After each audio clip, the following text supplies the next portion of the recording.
That's what makes me very lucky. ব্যাংককে অনুষ্ঠিত বিমস্টেক সম্মেলনের ফাঁকে বাংলাদেশের প্রধান উপদেষ্টা অধ্যাপক ডক্টর মোহাম্মদ ইউনূস ও ভারতের প্রধানমন্ত্রী নরেন্দ্র মোদির মধ্যে আধা ঘণ্টারও বেশি সময় ধরে গুরুত্বপূর্ণ দ্বিপাক্ষীয় বৈঠক অনুষ্ঠিত হয়। অন্তর্বর্তীকালীন সরকারের প্রধান উপদেষ্টা ডক্টর মোহাম্মদ ইউনূস ভারতের প্রধানমন্ত্রী নরেন্দ্র মোদির সঙ্গে বৈঠকে বাংলাদেশের সাবেক প্রধানমন্ত্রী শেখ হাসিনাকে দেশে ফিরিয়ে এনে বিচারের মুখোমুখি করার বিষয়ে আলোচনা করেছেন। ডক্টর ইউনূস উল্লেখ করেছেন যে শেখ হাসিনাকে ফিরিয়ে আনার জন্য বাংলাদেশ সরকার সব আইনি উপায় অবলম্বন করবে এবং ভারতকে আনুষ্ঠানিকভাবে প্রত্যর্পণের অনুরোধ জানানো হয়েছে।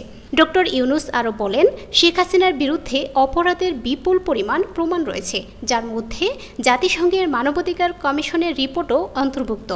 বাংলাদেশের পক্ষ থেকে প্রধান উপদেষ্টার প্রেস সচিব শফিকুল আলম জানিয়েছেন যে এই বৈঠকে বাংলাদেশের বিভিন্ন স্বার্থ সংশ্লিষ্ট বিষয় নিয়ে আলোচনা করা হয়েছে, যার মধ্যে সাবেক প্রধানমন্ত্রী শেখ হাসিনা প্রত্যর্পণ এবং ভারতে বসে তার উস্কানিমূলক বক্তব্যের বিষয়টি বিশেষভাবে উল্লেখযোগ্য। এছাড়াও সীমান্তে হত্যাকাণ্ড, তিস্তা নদীর পানি বন্টন সহ পারস্পরিক স্বার্থ সংশ্লিষ্ট বিভিন্ন ইস্যুতে গঠনমূলক আলোচনা হয়েছে। প্রেস সচিব শফিকুল আলম এই বৈঠককে অত্যন্ত ফলপ্রসূ ও ইতিবাচক হিসেবে আখ্যায়িত করেছেন।